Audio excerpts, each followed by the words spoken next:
সম্মানিত উপস্থিতি, সেই কিয়ামতের দিবসটা কেমন হবে, সেদিন কি অবস্থা হবে, তার বাস্তব কিছু রূপ আমরা সেখানকার কিছু অনুভূতি দুনিয়ার এই দৃশ্য দেখে আমরা অনুভব করতে পারি। যেমন একটি ভিডিও দেখলাম, ঢাকায় আপনার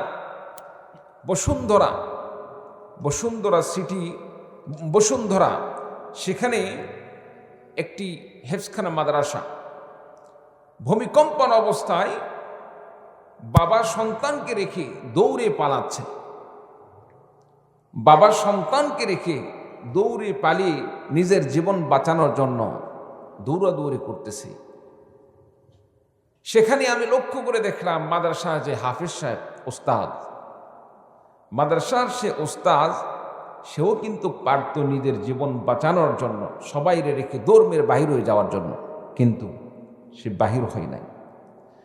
যেই সন্তানকে বাবা নিজের জীবন বাঁচানোর জন্য মাদ্রাসায় রেখে দৌড়াচ্ছে, সেই সন্তানদেরকে নিরাপদে রাখার জন্য এমন ঝুঁকিপূর্ণ অবস্থায় মাদ্রাসার ওস্তাদ, মাদ্রাসার সেই শিক্ষক হাফেজ কোরআন সেই ছাত্রদেরকে বুকের সাথে জড়িয়ে ধরে তাদেরকে সান্ত্বনা দিচ্ছেন। বলুন সুবহানাল্লাহ।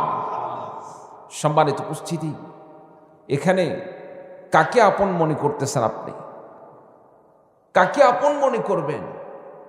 সম্মানিত উপস্থিতি, কিয়ামতের দিবস তো এমন হবে যেদিন সন্তান আর মা বাবার মধ্যে সেদিন নিজের পরিচয় দেওয়া থাকবে না। প্রত্যেকে নিজেকে বাঁচানোর জন্য চেষ্টা করবে।